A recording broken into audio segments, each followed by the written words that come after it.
There was a very significant news item in the last couple of weeks that may have been overlooked by many, and that is that we were told that there was a red heifer that was born somewhere in the United States. Now, the significance of the red heifer, the para aduma, is such that it is a sign. Chazal tell us that when a para aduma, when a red heifer is born, it is a sign that we, or the generation in which it is born, is perhaps living in the Yemos HaMashiach, the times of Mashiach.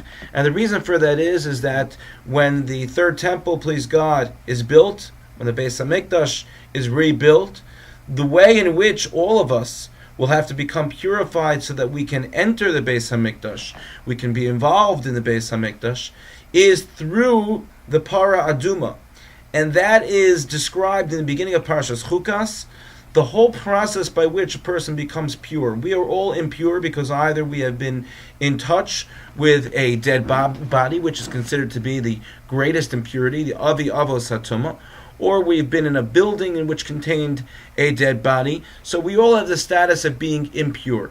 And the way that we become pure is by the Para Aduma, which is completely red. Not even 2 hairs could not be red.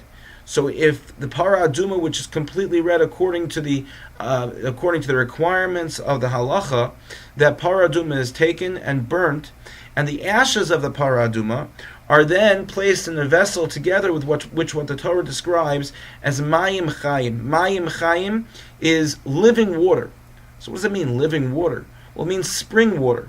Water that has been flowing. Not water that's simply sitting in a pool and sitting dormant. It's very significant when we look at the different types of ways that we can find water. And Rav Meir Shapiro of Lublin, Zatzal, explains that the Jewish people, Am Yisrael, can be compared to Mayim Chaim, to water. How so? Well, there's either water which is spring water that keeps on moving and keeps on flowing, and that water has the ability to help people because it flows to where it is needed. And then there's water which just lies dormant, which is just sits as a pool. Perhaps that water is dirty and not usable, but the water is not moving anywhere.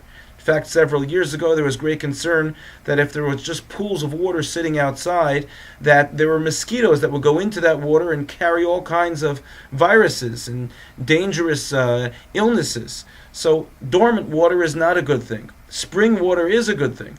But when water is too powerful, when it pushes too hard, then water can have drastic ramifications and consequences. As we've seen several years ago, of course, with the tsunami, as we've seen with the hurricanes like Hurricane Sandy and the flooding that took place, what we want is to have simple water which is nudged, which is pushed by the spring, that gives us the ability to use it, to sustain life from it, and to learn a deeper lesson.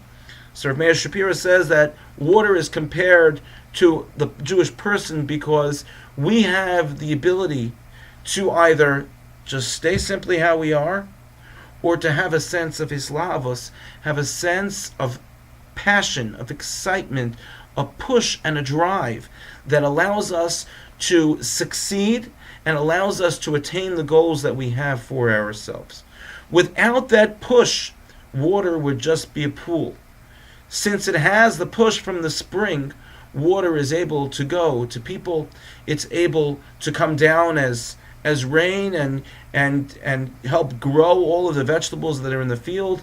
Water at the exact perfect speed is able to have incredible results. And the same is true when it comes for us. We need to push ourselves to attain our goals and to be successful in that which we want to succeed. We need to be able to say to ourselves that we can be who we want to be. We can continue to grow, but we're not going to be able to grow if we just simply stay where we are, if we're simply like a pool of water. We can't go to extreme, because if we go to extremes, maybe we'll hurt ourselves or hurt others. But if we simply allow ourselves to be pushed, to have a little nudge, to be pushed along so that we're continuing to move, if we constantly move, then we're able to eventually move, hopefully in the right direction. If we're not moving, then we're just lying dormant. That's the lesson of water, different types of water, that apply to our lives, and that's why it is so significant that the Torah says when it came to the Parah Aduma that Mayim Chayim, live water, living water, water that had the sense of life within it, needed to be used to purify a person so that when they start once again with their relationship with Hashem, with their ability to come into the Beis HaMikdash, the feeling that they have of being pure, it comes with a drive to succeed and be better every day than we were yesterday. Thank you for listening and have a good Shabbos.